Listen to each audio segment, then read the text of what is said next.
untuk kegiatan operasi. Ya pemirsa, dugaan penyelewengan keuangan di Kebun Binatang Surabaya kembali disorot setelah mantan Direktur Utama PDTS KBS ditetapkan sebagai tersangka. Pemerintah Kota Surabaya kini mendukung penuh terhadap proses hukum yang tengah berjalan.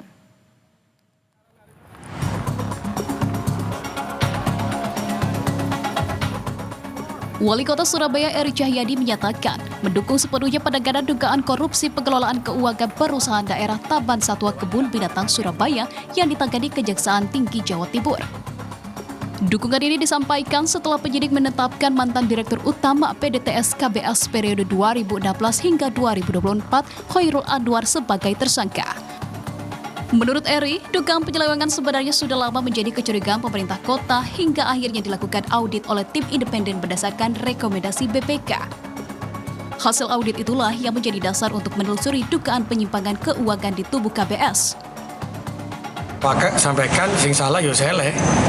Maka ini yang kita lakukan. Jadi apapun yang ada di permasalahan di Pemkot ya memang harus dibenarkan.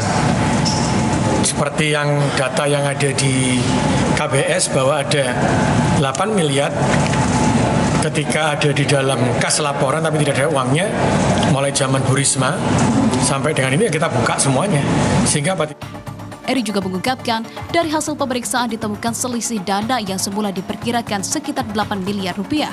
Namun dalam pengembangannya nilai tersebut disebut mencapai sekitar 10 miliar rupiah. Ia menegaskan, seluruh proses harus dibuka secara transparan agar tidak menimbulkan prasangka di masyarakat. Ternyata informasinya ada sampai dengan 10 miliar. Ada kejadian 2024-2025 yang berhubungan dengan pemberian dari direktur keuangan gitu kan. Saya bilang proses saja terus sampai ini bisa terbukti sehingga akan kembali bersih lagi, kembali nol sehingga bermanfaat baik untuk masyarakat yang masuk, yang untuk PAD-nya, yang kedua terutama untuk makanan hewannya, itu yang paling penting.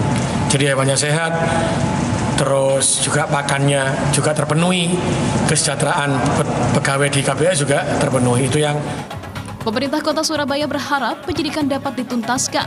Dan ke depan, pengawasan akan diperketat melalui audit rutin oleh auditor independen yang berbeda setiap tahunnya agar pengelola KBS lebih akuntabel dan profesional. Ahmad Ali, Berita 1, Surabaya, Jawa Timur. Kasus korupsi lainnya pemirsa, mantan Jampitsus Febri Ardiansyah ditahan Kejagung sebagai tersangka dalam kasus dugaan tindak pidana